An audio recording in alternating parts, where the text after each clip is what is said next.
Cube Radio.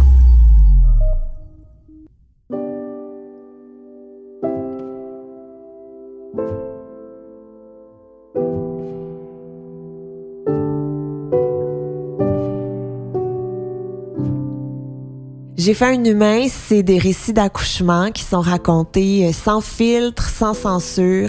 C'est des vraies histoires qui sont arrivées à des vrais humains. Puis je me tanne pas d'en entendre. Je m'appelle Gabrielle Caron et vous écoutez J'ai fait un humain.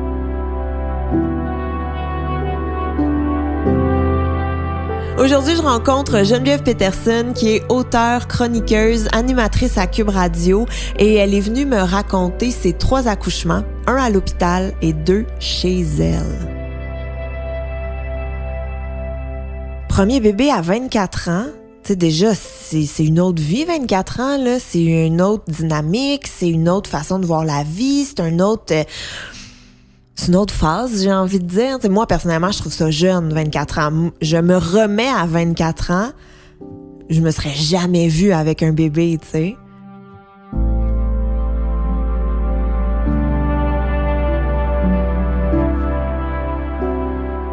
Mais j'en reviens comme pas que t'as 3 enfants. Pourquoi? Ben parce que t'as l'air d'avoir genre 28. C'est le Botox. Ah.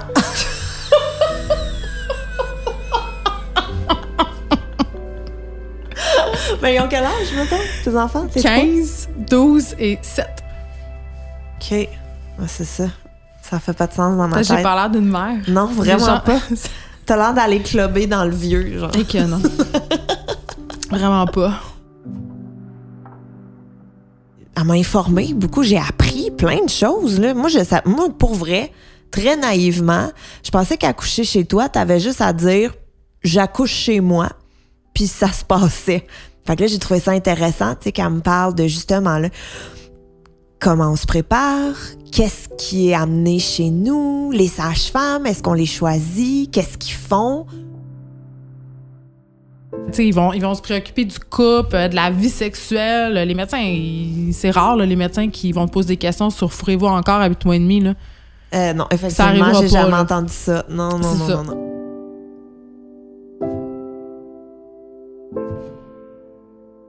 J'ai vraiment trouvé ça intéressant. L'accouchement à la maison. C'est vraiment pas un choix que je ferais, mais c'est un choix dont je pourrais parler éternellement, je pense.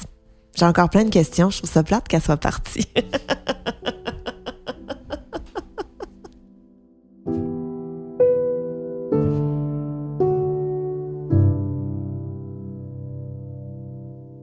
T'es ici aujourd'hui pour me raconter non pas 1, non pas 2, mais bien 3 accouchements que tu as vécu. Mm-hmm. J'ai envie de dire à ton premier. Là, on va commencer à 9 quand t'étais pas une maman, quand t'étais enceinte. T'as-tu eu des belles grossesses pour commencer? Des grossesses cauchemardesques. Moi, je déteste chaque minute d'être enceinte. Si je pouvais faire grandir mes bébés dans d'autres personnes ou dans des petites boîtes, sans hésitation, c'est ce que je choisirais. Je suis la pire femme enceinte au monde. J'ai mal au cœur, je m'endure pas, je capote. Puis quand je dis mal au cœur, là, c'est à ma 3e grossesse, j'ai pris du médicament anti-nauséeux. Oui. J'ai oublié le nom. Diclectin. Jusqu'à 8 mois et demi, là. Tu sais, j'ai eu mal au cœur. T'as eu des nausées tout le long? Les épouvantables nausées, je me sens vraiment comme un tas de marde. Fait que la belle femme enceinte rayonnante. C'est 0 mois. C'est 0 mois. 0. Puis en plus, ma relation à l'alimentation est vraiment compliquée en général dans la vie. Mais là, quand les hormones kick, là, ma première grossesse, j'ai mangé tous les poivrons rouges de l'épicerie. Je voulais que des poivrons rouges grillés. Imagine mon chum, son désespoir. On est divorcés aujourd'hui, c'est peut-être à cause des poivrons.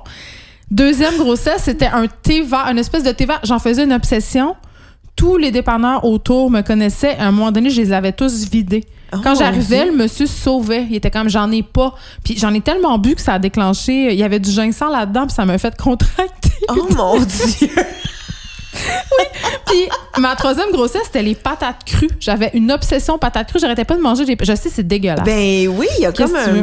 Ça goûtait à terre cuite, puis le fond du sol. Puis j'adorais ça. C'est ça. Je mangeais des patates crues, puis beaucoup de gâteaux vachons. On les salue. Oui. Le roulé suisse, j'ai faisais congeler, puis j'ai coupé en rondelles. Essayez cette recette à la maison. C'est dans ton livre de cuisine. Non, le gâteau vachon. Puis c'est drôle, j'aime tellement ça quand je suis enceinte des gâteaux vachons. Puis quand j'en remange à jeun, je suis comme, ouais, OK, je comprends, mais à part à la pêche ou quand je suis enceinte, on dirait que c'est pas mon premier choix. C'est ça. Ah ouais, même si t'as pas aimé être enceinte, t'as quand même eu 3 grossesses. Je veux dire. Oh, mais c'était pas de ma faute, là. Il fallait que j'y porte ces enfants-là. J'avais pas d'autre choix. Non, mais dans le sens que ça devait pas être si cauchemardesque. C'était quand même assez cauchemardesque. Ah ouais. Non, c'est parce que moi, j'avais un grand désir. Moi, j'aime beaucoup les bébés. J'adore les bébés. Puis la joke dans ma vie, c'est que tout vient en pack de 3. Les enfants, les animaux, les maris. C'est vrai. Ah ouais, t'es à ton combienième mari, là? Ben, c'est pas mon mari, mais j'étais à mon 3e vrai chum. fait que c'est ça, tu sais. Fait que c'est un peu la blague. Donc, 3 enfants, 3 animaux, 3 maris. Puis moi, c'est drôle, j'étais enfant unique. Ah ouais? Ouais, puis je pense que c'est quand même beaucoup à cause de ça que j'ai eu beaucoup d'enfants. J'étais très seule quand j'étais petite. C'était très silencieux, la maison. J'étais très amie avec mon chien, donc c'était un peu pathétique. Puis moi, je voulais une grosse famille. Puis c'est drôle parce que quand je l'ai eu, ma grosse famille, j'ai compris que le silence, j'aimais beaucoup ça, finalement. Une denrée rare quand on a des enfants. Ben, depuis que j'ai la garde partagée, j'ai des semaines entières de silence. Donc, ça fait quand même du bien. Je sais que quand on dit ça, ça fait sursauter les gens. D'ailleurs, une de mes chroniques au Journal de Montréal où j'ai eu le plus de haine, je pense que c'était la chronique où je disais que la garde partagée, c'était le meilleur des 2 mondes. Les gens, ils n'ont pas aimé ça. Ils n'ont pas aimé ça. Que je dise ça, non. Mais j'ai eu beaucoup de courriels secrets de parents qui disaient « Eh oui, puis oh, moi, j'aimerais ça aussi. » Puis parce que c'est vrai, quand t'es parents puis t'es ensemble... T'as jamais de pause? Ben, t'as des pauses rarement. Puis quand tu prends des pauses, souvent, c'est des pauses indépendantes l'une de l'autre parce que, bon, quand toi, tu sors, c'est l'autre qui s'en occupe. Donc, tu t'éloignes. Tu sais, bon an, mal an. Puis, tu sais, les gardiennes, c'est quand même cher et tout ça. Donc, c'est poche se séparer, mais s'il y a un côté positif auquel on peut se raccrocher, c'est celui-là. Du temps.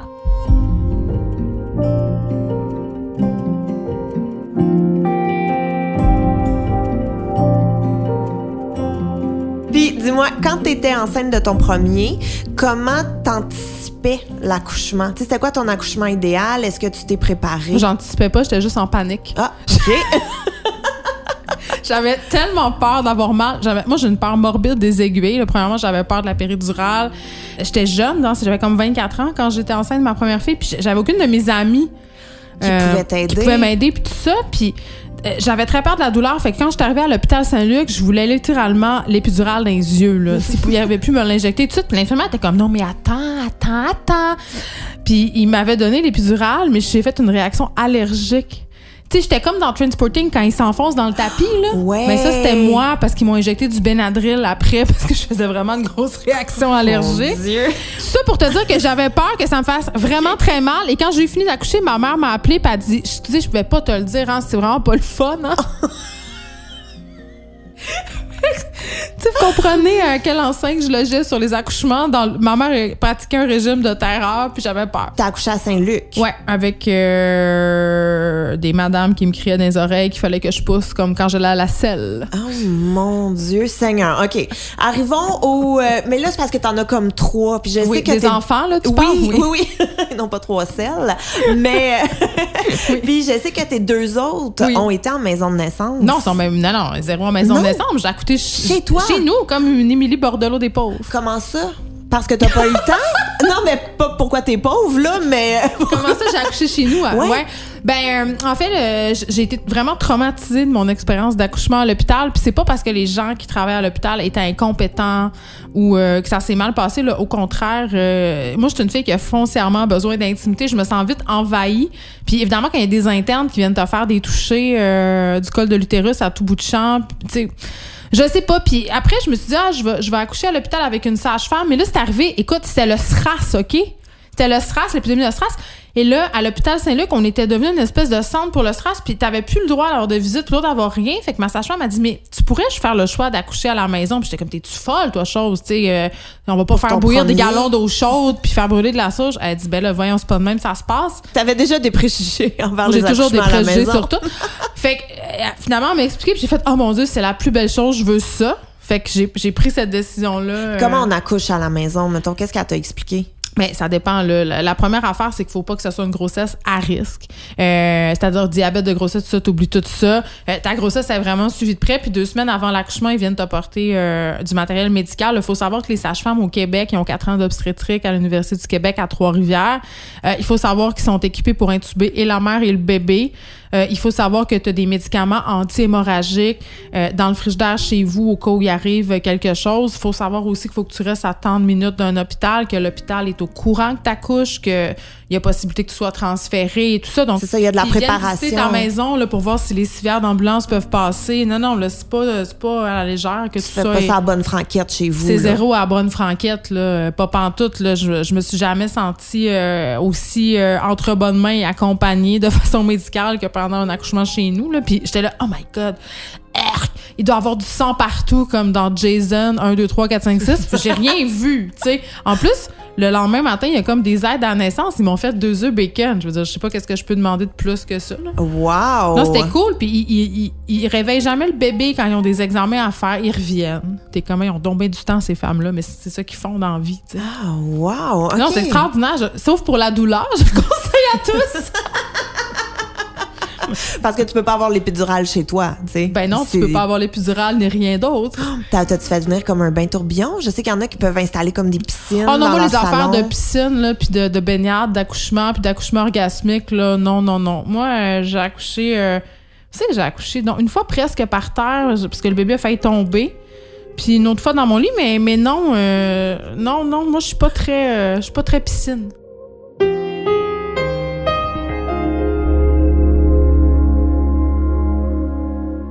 Revenons à ton premier accouchement. Oui. Jour J, là. Ouais. Jour J, comment ça a commencé? J'ai rêvé que je me pissais dessus, puis en fait, je perdais mes os dans mon sommeil. Tout est toujours rocambolesque.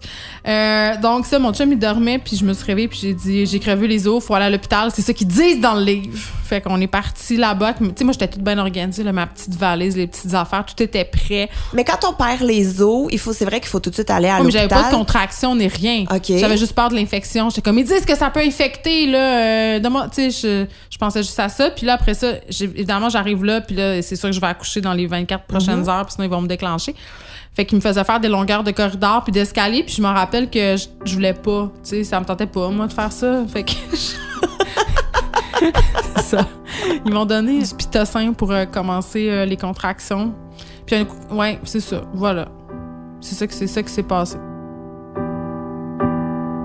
Puis t'as travaillé, tu sais, combien de temps ça a pris quand t'as commencé à avoir tes contractions? Ça a pris comme 40 heures du début à la fin, c'était terrible. Tu sais, parce que du moment où je rentre, puis le moment où je commence à être en travail, pour vrai, il y a comme eu 12 heures qui se sont passées, puis après ça, c'est ça, j'étais tellement gelée, ça péridurale, que j'étais pas capable de pousser. Fait que l'infirmière m'a installé les genoux, puis il tombait sur le côté. Oh, moi, t'avais vraiment plus aucun tonus, là. Je n'avais plus pantoute. Je pouvais plus rien faire.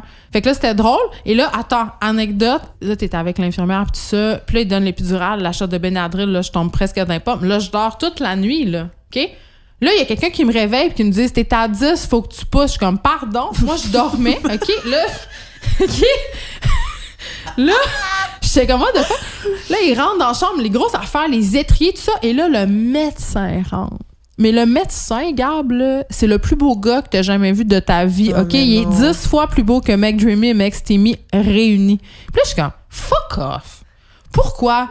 Puis là, je capotais parce que c'était arrivé un peu d'avance à ma première fille, fait que j'avais du poil sur les jambes. Tu sais, j'étais pas rendue à la même place dans ma réflexion sur la pilosité, mettons. Tu sais, j'étais dégueulasse dans ma tête, là. J'étais épouvantable. Et j'avais le poil de noun 10 pieds de long, là. Je pensais juste à ça. Tu sais, je le voyais plus depuis je sais pas combien d'heures et de jours et de temps. Puis là, j'étais comme, mais pourquoi c'est lui qui me voit dans mon moment le plus glorieux? Limite, je vais chier dans sa face. Puis là, j'étais vraiment comme jammée, fait que je pouvais rien faire. Ça m'a beaucoup bloqué. J'étais comme, c'est chiant. S'il m'entend aujourd'hui, j'aimerais quand même qu'il me demande en date, parce que je suis quand même plus cute que quand j'accouche. Parfait. Alors, le message est lancé. C'est ça. Puis là, mais si tu sens plus rien, c'est les infirmières qui te disent quand pousser. Ah, il me disait quand pousser, mais je comprenais rien. Là. Il me disait pousse quand tu vas à selle. Vraiment, ça me mettait éminemment mal à l'aise. Là. Moi, le caca, c'est comme un sujet que je tripe pas tant. J'en parle beaucoup d'ailleurs en ce moment. Mais c'est ça, j'haïs ça. Fait que là, il me disait ça, mais je sentais rien. Fait que là, je pouvais pas savoir. Fait qu'ils m'ont fait des menaces de forceps puis tout ça. Mais ça a duré full longtemps. Là. Ils m'ont dit, là, si tu pousses pas comme du monde, il va falloir la ventouse. Puis là, j'avais peur que mon bébé soit un coned. Fait que là, j'ai fait, je sais pas, que je me rappelle plus. Là. Puis là, il est sorti. Puis là, j'ai comme fait, ah! C'était bizarre. C'était comme, j'étais tellement fatiguée que j'étais comme, mais prenez-la, OK? Vous me ramènerez après ma sieste. Vous me ramènerez tantôt. Mais est-ce qu'en la sortant, ils l'ont tout de suite mis sur toi ou ils sont partis avec? Non, ils l'ont mis, tout allait bien, puis c'était bien correct. C'est juste que, tu sais, à ton premier bébé, tu le sens bouger, mais c'est tellement surréaliste quand tu le vois, on dirait que c'est fucked up de te dire, aïe, là, c'est un vrai bébé. Qu'est-ce que j'ai fait là? C'est moi qui est en... Puis là, quand tu pars avec de l'hôpital, oh my God, là... j'avais lu toutes les pages du Mieux Vivre, je savais toutes par cœur, mais je savais tellement pas quoi faire. Ah ouais, j'ai vraiment capoté. Là, t'étais anxieuse? Mais oui, j'ai jamais m'occupé des bébés avant d'avoir un bébé. Là. Comme je t'ai dit, j'étais enfant unique. Je gardais pas d'enfants parce que moi, j'haïs les enfants des autres. Je veux dire, je suis pas une fille qui va se palmer devant une poussette. J'ai l'air d'une horrible personne. Ben c'est correct, c'est normal. C'est que ça va. On n'est pas obligé d'aimer tous les enfants de la planète. Non, c'est ça. Fait que tu sais, je suis pas une fascination bébé. Puis à venir quand même jusqu'à cet âge-là, je voulais pas tant d'enfants que ça non plus. Fait que tu sais, là, quand ils me l'ont donné, là, je savais pas trop, moi, comment faire puis quoi faire avec ça. Moi, un bébé, puis c'est tellement petit, là. J'avais peur de la péter en mille. Là, je la donnais à ma mère. J'étais comme, il y a quelque chose dans sa couche, là, le méconium. Puis là, c'est collé. Puis si je la frotte, je vais y faire mal. Tu sais, ma mère était comme, elle me confiait après qu'elle disait, aïe, je savais pas si t'allais être capable de t'en occuper. Elle a eu comme un petit mouvement de panique. Mais j'étais vraiment fatiguée, là. Je voyais plus clair. Tu sais, j'étais dépassée. C'est ça, avec toutes les drogues que t'as reçues, avec l'effort que t'as fait. Là, ils rentrent puis ils veulent t'expliquer toutes les affaires. Puis tu viens de faire 39 heures de travail. Tu sais, l'infirmière, elle rentre parce qu'on va lui donner son bain. J'étais comme, non.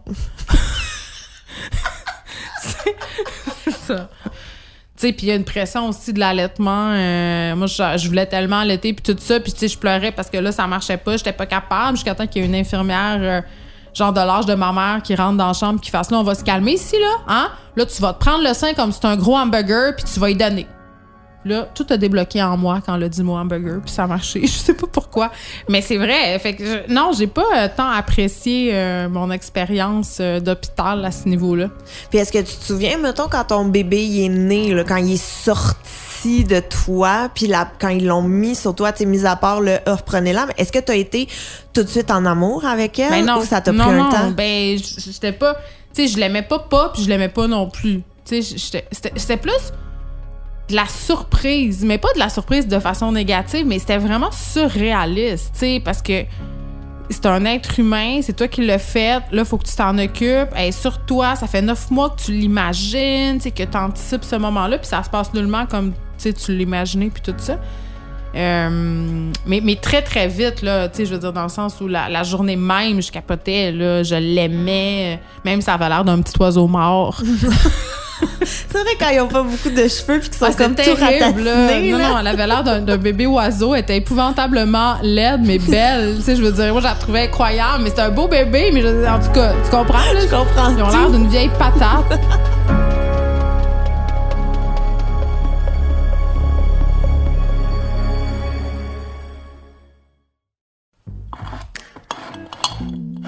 Beurre de pinot, sirop d'érable, jus d'orange, céréales, sardines. Comment ça se fait que ces produits-là sont devenus des incontournables du garde-manger? Je m'appelle Anne-Sophie Carpentier et j'ai décidé d'enquêter sur ce qui se cache dans nos armoires de cuisine. Je vous invite à écouter le balado Garde-manger sur Cube Radio ou sur toutes les autres plateformes de balado.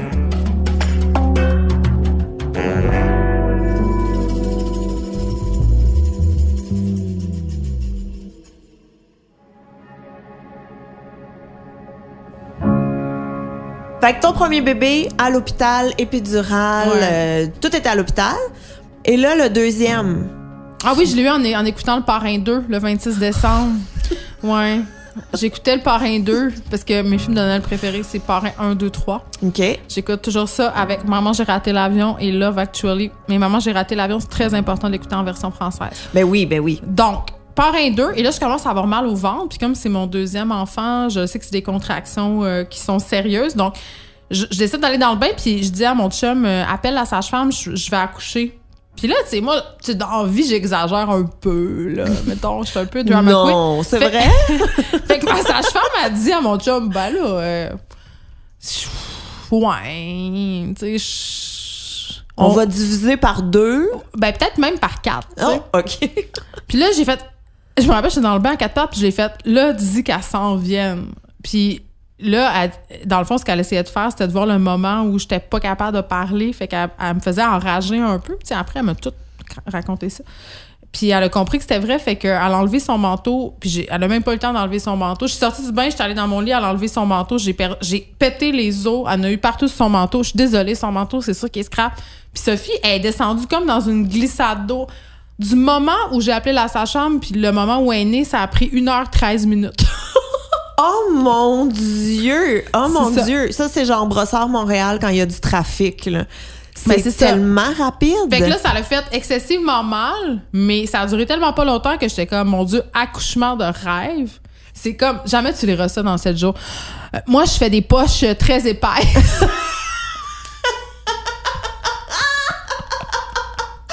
De liquide amniotique. Ma poche de liquide est très épaisse, OK?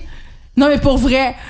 Puis j'arrêtais pas de dire à sa chambre au 3e, faut que t'as crèves. C'est parce que j'avais envie de pousser, puis elle était là, c'est impossible, tu sais, puis t'es pas dilaté assez. J'étais comme, oui, j'ai envie de pousser. Puis les sages-femmes sont tout le temps en train de te dire, écoute ton corps, c'est toi qui le sais. Puis là, moi, j'ai comme pogné une heure. J'ai dit, hey là, tabarnak, j'écoute mon corps, puis il me dit de pousser. Crève-la la petite poche des os. Fait que là, elle fait, mais t'es consciente que si je la pète, après, ça va faire plus mal. Je suis comme, ouais, ça peut pas faire plus mal.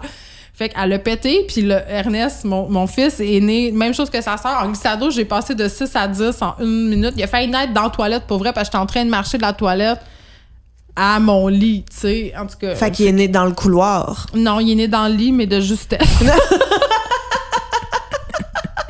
C'est ça.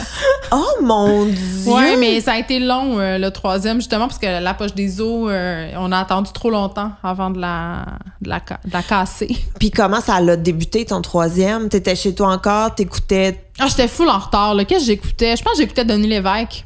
OK. Sur mon ballon, tu sais, mon gros ballon, puis j'étais vraiment en bout, puis ma belle-mère, puis tu sais, c'est beaucoup psychologique, je pense, les accouchements. Puis je pense que je voulais pas accoucher à la maison pendant que mes enfants allaient être là. Ah oui, parce que là, t'as tes 2 plus vieux. Ouais, il y avait quelque chose qui me retenait, fait que ma belle-mère avait dit, je vais prendre les enfants 2-3 jours, puis peut-être que ça va t'aider. Puis dès qu'elle les a pris, le soir même, j'ai accouché. Fait que... C'était un vrai blocage que t'avais. Je pense que oui, honnêtement. Je pense que oui. Puis je savais que Sophie aussi... ça me posait beaucoup de questions. Ça va-tu te faire mal? Tu vas-tu crier? Tu sais, puis moi, je suis pas une crieuse, là. Mais c'est ça, ça me stressait qu'elle soit traumatisée de ça, tu sais. Fait que je pense que j'avais des inhibitions inconscientes. Mais oui, mais peut-être, mettons, t'avais-tu averti tes voisins autour que t'allais accoucher chez toi? Pour pas que, justement, s'ils t'entendent crier, ils appellent la police? J'habite dans une maison, donc... Okay. Mais les gens savaient là que j'accouchais chez nous, là. J'étais la sorcière bizarre de la rue. Puis ton conjoint, là, le père de tes 2 enfants, il faisait quoi pendant que t'accouchais? Ben là, le premier, lui, a eu des malaises, mais Sam, c'est très drôle parce que quand le 1h13, là, pendant ce 1h13-là, il capotait tellement qu'il a bu une bouteille de scotch au complet, un 26 onces, mais il dit, Geneviève, j'avais aucun effet. Genre, j'étais comme tellement sur l'adrénaline, puis à un moment donné, la sage-femme m'a dit, là, il faudrait que t'arrêtes de boire parce que l'enfant va naître.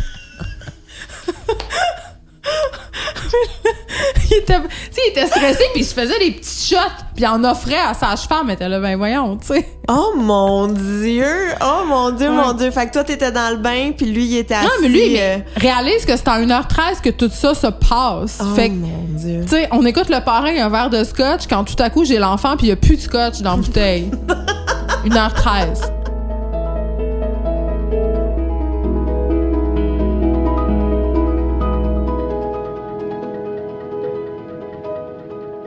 Tu parlais de ta sage-femme aussi. Ouais. Comment tu l'as choisie? Comment tu l'as trouvée? Mais en fait, moi, c'était avec le CSS Jeanne Mans. Tu te mets sur une liste d'attente, si t'es chanceuse, t'as accès. Mais tu sais, au Québec, quand même, il y a beaucoup plus de demandes que de disponibilité de sage-femme. C'est vraiment poche parce que, tu sais, c'est... accoucher avec une sage-femme, c'est beaucoup moins cher qu'accoucher avec un médecin. Puis, tu sais, ça désengorgerait beaucoup notre système de santé. Tu sais, en France, les sages-femmes sont jumelées dans les hôpitaux, sont là. Tu sais, fait qu'on pourrait penser à quelque chose comme ça. Donc, ils te jumellent avec quelqu'un, puis tu sais, si ça ne fait pas, tu le dis, puis t'en donnes une autre. Ah ouais? Mais c'est un peu gênant, là, j'imagine. Mais moi, parce qu'en même temps, tu veux quelqu'un qui est le fun ou du moins avec qui ça clique quand t'accouches. La première que j'ai eue, elle s'appelait Charlotte, puis je voulais bien gros que ce soit Charlotte aussi pour mon 3e, mais elle avait pris... elle faisait plus d'accouchement parce que c'est quand même... tu sais, Charlotte, c'était une femme d'un certain âge. Elle donnait de la formation en Haïti là, pour apprendre là-bas aux femmes à accoucher les autres femmes. Puis c'est fatigant, là, tu sais, quand t'es sur le corps, c'est assez hallucinant la vie qu'elles font, ces femmes-là, là. Ils ont toujours une pagette, puis sont de garde, puis les accouchements, ça peut durer 40 heures, puis sont non-stop là, puis il faut être 2 aussi sages-femmes quand on accouche un enfant, c'est pas une seule sage-femme. Ah, ça, je savais pas. Ouais, c'est obligatoire, c'est 2 sages-femmes à un certain moment de l'accouchement, parce qu'il faut qu'il y en ait une qui peut s'occuper de la mère, puis une autre qui peut s'occuper du bébé si jamais des complications. Puis après, il y a une aide natale aussi qui arrive. Puis c'est vraiment cool, l'aide natale, c'est elle qui s'occupe des draps. Puis, tu sais, mais tout est pensé, là. Ils te donnent des feuilles, puis, tu sais, ils te disent, OK, t'achètes une housse pour ton lit, des vieux draps. Fait que c'est pas salissant. Moi, j'ai jamais rien vu, là. Puis Dieu sait que je suis mal écœureuse dans la vie, là. J'étais à l'affût des fluides, là. Mais oui, mais mettons, après, qu'est-ce qu'ils font? Ils repartent avec les draps souillés ou ils font pas juste te mettre ça dans ta laveuse, là? Ils peuvent les jeter ou ils peuvent les laver, mais c'est pas... C'est parce que quand t'accouches, si on le temps, ils vont mettre des piquets en dessous de toi, tu sais, les déchets humains, ils vont aller là. OK. Puis ils sont vraiment habitués. Écoute, là, c'est une équipe. Moi, j'ai jamais vu ça. C'est comme des ninjas de l'accouchement, là. Qu'est-ce qu'ils font, mettons, un coup, là, t'es dans ton lit, là, il y a la sage-femme qui est là, ton bébé sort. Ouais. Elle te le donne tout de suite? Ben oui. Elle te le donne. Qu'est-ce que tu penses qu'elle fait? Elle fait pas une incantation, là? Comme à l'hôpital, c'est la même affaire. Ils te le mettent. Mais là, t'as bien plus de latitude. Ils te laissent beaucoup plus... C'est bien plus relax, tu sais. Puis à l'hôpital, je le comprends, là, t'es pas la seule. Tu sais, il y a un protocole, il y a des affaires à faire. Ils ont toute une procédure. Tu sais, eux autres, ils sont go with the flow, littéralement, là. Tu sais, ils te mettent ton enfant. Là, ils checkent. À mon 3e, j'ai perdu beaucoup de sang, puis j'ai fait une hémorragie assez sérieuse. Fait qu'il fallait qu'ils prennent soin de moi. Mais tu sais, je me suis jamais sentie en danger. Jamais. Ils m'ont injecté un médicament hémorragique tout de suite. Ils s'occupent du placenta. T'as ton bébé. Mes bébés allaient toujours bien, là. C'était correct. Il y avait rien d'inquiétant là. Fait qu'ils laissent beaucoup le temps, tu sais. Ils te laissent le temps. Ils sont très en retrait aussi. Tu les vois pas beaucoup. Ils sont là, mais ils sont pas là. Mais puis là, je veux revenir sur l'hémorragie que t'as fait à ton 3e. J'ai pas beaucoup de souvenirs. Pour de vrai, là, c'est très flou, ce moment-là, pour moi. Puis moi, je me rendais pas compte de la gravité de la situation après. Tu sais, je voulais me lever, puis tu sais, elle était comme, non, là, tu vas te coucher, puis on va t'apporter de la nourriture. Ah ouais. oui. J'étais un peu sur le high, là. Moi, je voulais me lever, je voulais aller faire écouter des la toasts, télé. J'étais comme non. Ça a duré combien de temps, ton 3e? C'est ton premier 40 heures, ton 2e 1h13, le 3e? Ça a duré peut-être 12 heures, tout inclus, là. T'étais-tu comme déçue? Genre, t'espérais-tu? Oui, j'étais déçue parce que j'avais des grandes record? attentes de battre mon record. J'étais comme, on va régler ça en 42 minutes, ça va être fait. Puis, tu sais, c'est marqué dans mon dossier aussi. Fait qu'ils sont arrivés très vite quand j'ai eu des contractions. Ils voulaient pas revivre la situation de la 2e fois, là. Tu sais, perdre un manteau, c'est quand même.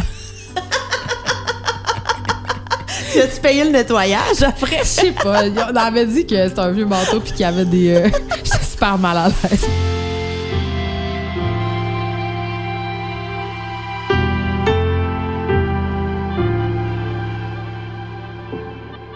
OK. Après, là, t'as tes bébés, t'as accouché, ils ont tout ramassé. Là, après, c'est le divorce. Non. Une grosse journée. Oui, c'est ça. Mais après, les sages-femmes, juste, ils ramassent leurs trucs, ils partent à la pointe des pieds, puis ils restent longtemps, vivre. ils ont beaucoup de paperasse à remplir. Il reste environ... là, je dis peut-être n'importe quoi, là, s'il y a des sages-femmes qui écoutent, je m'excuse, mais dans mon souvenir, c'est quelque chose comme 2-3 heures après qu'ils doivent rester. Ils ont quand même... Il y a un moment, il y a un temps légal où ils doivent rester pour s'assurer que tout va bien. Ils sont vraiment dans le respect du rythme biologique. C'est ça l'esprit un peu de cette pratique-là. Fait que si t'es capable de supporter beaucoup de douleur, c'est pas mal le paradis. Mais justement, avec le recul, là, sachant qu'est-ce que ça implique d'accoucher... Moi, j'aurais jamais un bébé, plus jamais à l'hôpital, à part si... C'est sûr que, tu sais, l'hôpital, ça sauve des vies, là. Mais c'est fou. Moi, j'ai lu un livre sur la médicalisation des naissances, puis on comprend pourquoi la position de l'accouchement qui est non physiologique, c'était pour le médecin, pour que le médecin puisse s'asseoir, puis que le médecin soit confortable, puis le bébé est, pour ainsi dire, pas dans une position profitable au niveau de la gravité pour descendre, tu sais. Donc, c'est ça. Fait qu'on comprend beaucoup de décisions qui ont été prises par rapport à l'accouchement, puis au fait aussi de la sédation des femmes, puis le fait de donner une péridurale. C'est sûr que, puis honnêtement, je le comprends, c'est sûr que pour un personnel hospitalier, gérer une femme en douleur versus gérer une femme qui est en sédation, c'est pas la même game. Non, C'est-à-dire que tu peux accueillir pas mal plus de patientes, c'est pas mal moins high maintenance aussi, il y a moins de peur, il y a moins, tu sais, quand t'as pas mal. Après, moi, je dis pas non plus qu'il faut endurer la douleur, puis je dis pas non plus qu'une naissance à la maison, là, c'est pour tout le monde. Je pense que c'est vraiment pas pour tout le monde, puis je l'aurais jamais fait pour mon premier bébé. C'est ça ma question. Est-ce que t'aurais refait ça à la maison? Puis 40 heures chez vous, t'aurais... Ça se peut pas, ça se serait probablement pas passé comme ça, parce que tu sais, rappelle-toi, je t'ai dit au début, l'infirmière, elle sous-estimait ma douleur, puis elle disait, t'as pas fini. Mais après, quand j'ai accouché à 1h13, moi, j'ai compris que je contractais puis que je dilatais super vite. Fait que si ça avait pas été bloqué par la péridurale, ça aurait probablement pris moins de temps. Rapide. Mais on pouvait pas le savoir. Tu le sais pas quand c'est ton premier. Puis tu le sais quoi faire, là. Ton corps, il sait quoi faire. Mais on n'est pas mindé de même maintenant à écouter ça. T'sais, on dit non, c'est pas ça qu'il faut faire, c'est ça, ils l'ont dit. T'sais. Ah oui, puis il y a un lâcher-prise aussi qui vient avec le fait d'accoucher. Là, tu seras jamais autant dans le moment ça présent. Va arriver. C'est ça! C'est ça. Fait que ça, c'est la seule affaire qu'on sait, c'est que ça va arriver. On sait pas quand. On sait, tu sais, pour une fille contrôlante comme moi, je suis très... tu sais, je contrôle mes affaires, ma vie, tout ça. Je suis très... T'es organisée. De pas savoir la date, puis tout. Puis tu sais, quand ça va... Tu sais, je comprends les filles qui font des césariennes planifiées entre 2 rendez-vous, là. Tu peux tout comme placer ça. Tu sais, je dis que je les comprends pas, mais je comprends comment tu peux arriver à vouloir exercer ce contrôle-là, tu sais, qui est comme le contrôle qui est mis de l'avant par notre société, finalement. Puis tu sais, l'accouchement, c'est pas un acte qui est très capitaliste, on va s'entendre, là. C'est peut-être même le contraire. Ben, ça fait des nouveaux consommateurs. Ben oui, mais ce moment-là, c'est pas un moment... Puis on a voulu rentabiliser, puis justement, la façon dont on procède à l'hôpital, c'est quand même un peu en lien avec une logique de productivité puis de façon de faire pour aller plus vite puis pour que tout soit efficace. Mais tu sais, quand t'accouches chez vous, il l'a pas, cette pression-là.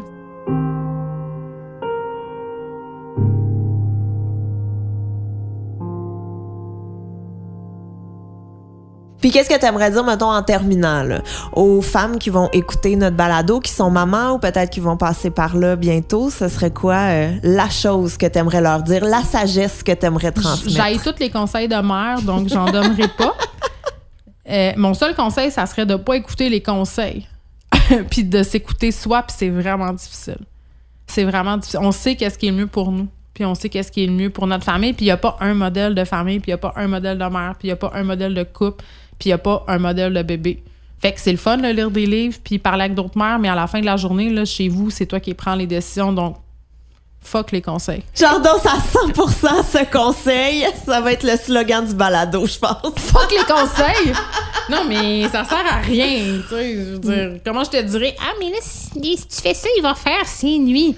Ben, peut-être pas. Puis en plus, là, l'affaire qui est fuckée avec les enfants, c'est qu'une affaire qui marche super bien 2 semaines, tout à coup, ça marche plus. Ça arrête. Je suis comme... Juste... Ah oui, attends, non, je n'ai un conseil. Vas-y. Non, je pense... C'est pas un conseil, c'est un... Une phrase? C'est un truc que j'ai constaté, là, puis auquel je me raccrochais beaucoup quand ça allait moins bien, c'est que tout finit par passer. Tout ça, est une là, phase. Tout est... C'est pas permanent, là. Tu sais, tout ça, là. Tu sais, tu vas redevenir une personne à part entière, tu seras pas une vache à lait tout le temps. Ton bébé va dormir à un moment donné. Ça, le nerf de la guerre. Ouais, tu sais, puis pendant que ça se passe pas, là, ben, il y a pas grand-chose à faire à part attendre. Je suis tellement sage. J'adore ça. Écoute, c'est parfait. Geneviève, merci énormément. Merci à toi.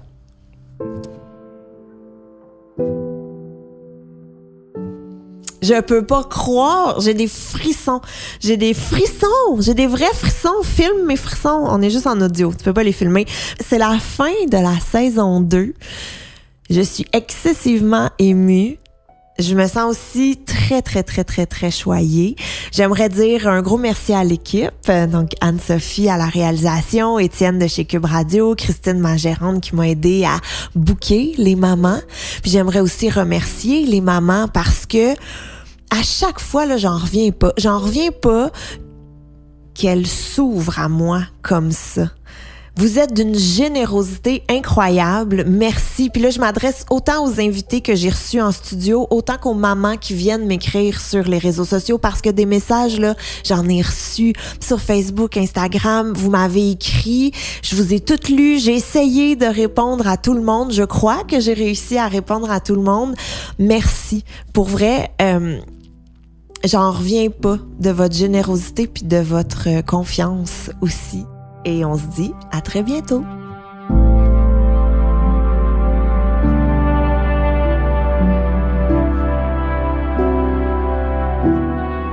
À l'animation, moi-même, Gabrielle Caron. À la réalisation et au montage, Anne-Sophie Carpentier. Un grand merci à ma gérante Christine Blais pour son aide. J'ai fait un humain est une production de Cube Radio.